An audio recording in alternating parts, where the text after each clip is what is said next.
আসসালামু আলাইকুম। 22 দিনের অভিযানে নদীর ভিতরে কোনো নৌকা, কোনো ট্রলার, কোনো কিছু চলে না। নদী একদম শান্ত। নদীর ভিতরে কোনো লোকজন নাই, কোনো ট্রলার, কোনো ছোট মাছ ধরা নৌকা, কোনো কিছু নাই।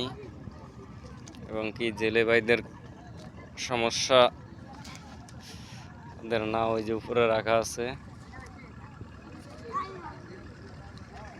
শত শত নাও এইখানে।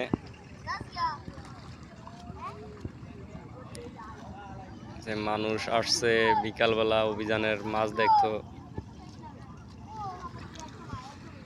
মাছ নাই।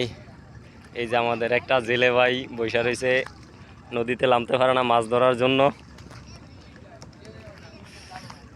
উনিও কিন্তু এই ইলিশ মাছ ধরার জন্য আসছে।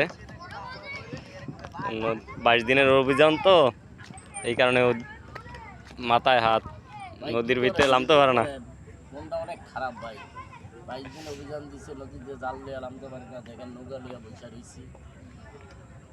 আর আপায় থাকলে তো আবার 2-4টা মাছ টাছ দিলে আমরা জাল টাল ভাইয়া চলতে পারতাম বউ বাচ্চা লইয়া। কিন্তু এই অবস্থা এভাবে তো মনে করেন যে আমরা নামতে পারতাছি না। মাছ ধরবো কীভাবে? আমাদের লিগে দোয়া করবেন আপনারা সবাই।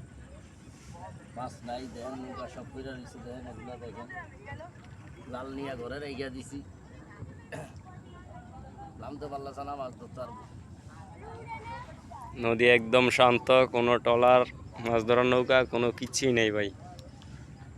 আর যদি ধরতে পারে কোস্টগার্ডে ধরতে পারলে মনে করেন যে একবারে থানা পুলিশ দিয়ে দিব।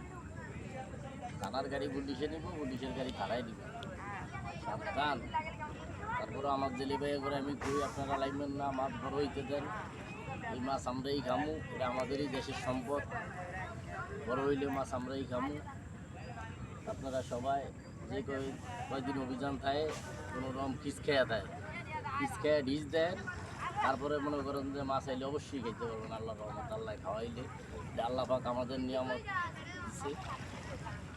যাক, আমাদের জন্য দোয়া করবেন। আসসালামু আলাইকুম।